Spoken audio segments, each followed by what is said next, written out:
अरे तो दहिया दुखा दो तो हम का करी? जो सुन जो अब हाई लगता का बल तो के सुनो सुनो। उठता देही में गुदा गुदिया लगावा कोनो बुद्धिया ए देवरो। उठता देही में गुदा गुदिया लगावा कोनो बुद्धिया ए देवरो।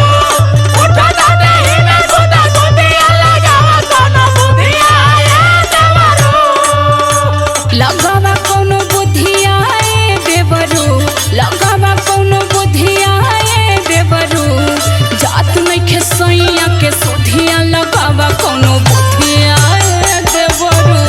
जात नहीं खेसैया के सुधिया लगावा कोनो बुद्धिया ए देवरो। जात नहीं खेसैया के सुधिया लगावा कोनो बुद्धिया ए देवरो।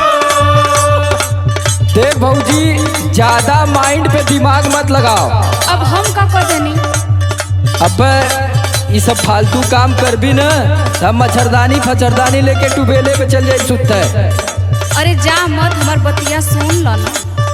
सुन तोर काहे परेशानी बढ़ल हम बतावत ही तुके। काहे हो?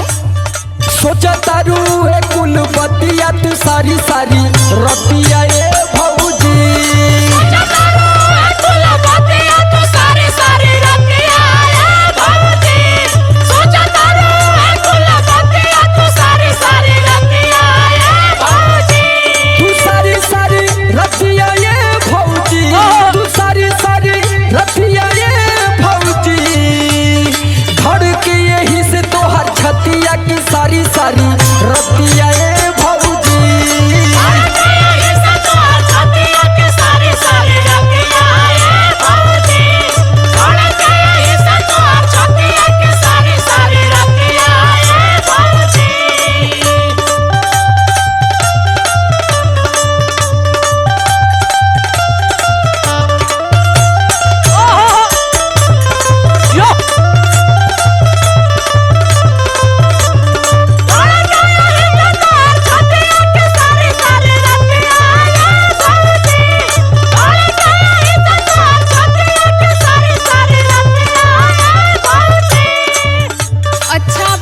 बतावा कि कुल बात सबसे नानो कहो। अरे तो भौजी मेरे को नॉलेज का जानकारी नहीं है ना। अभी कुल बात तू ही से न कहो तो तनी तू फीलिंग हमार समझा। बताओ देखी कहाँ ले समझ पावत है।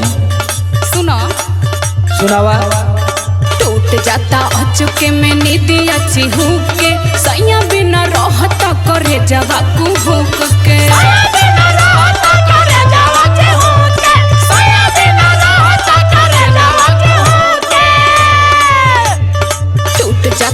चुके में नीति अच्छी हुक के सैया बिना रहता करे जवा को हुक के। बढ़ जाता राते हुद बुद्धिया लगावा कोनो बुद्धिया ए देवरो। बढ़ जाता राते हुद बुद्धिया लगावा कोनो बुद्धिया ए देवरो। बढ़ जाता राते हुद बुद्धिया लगावा कोनो बुद्धिया ए देवरो।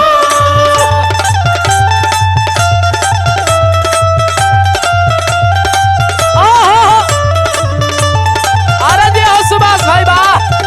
अरे बाबा मनोज भैया बा।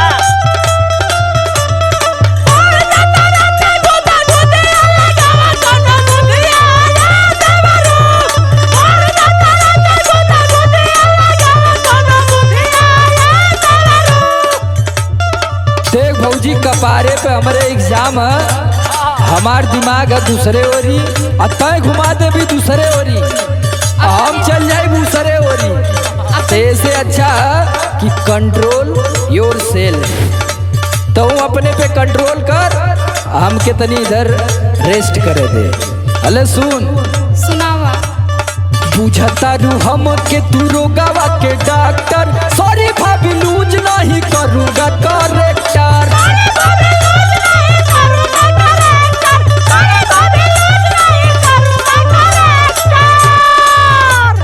बुझता रू हम के तू रोगावा के डॉक्टर। सॉरी भाभी लूज नहीं करूँगा करेक्टर। सुन भौजी समरे आलोक होई है ना सथिया की सारी सारी रतिया ये भौजी।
क्यूनाल खा ले आराम हो जाई।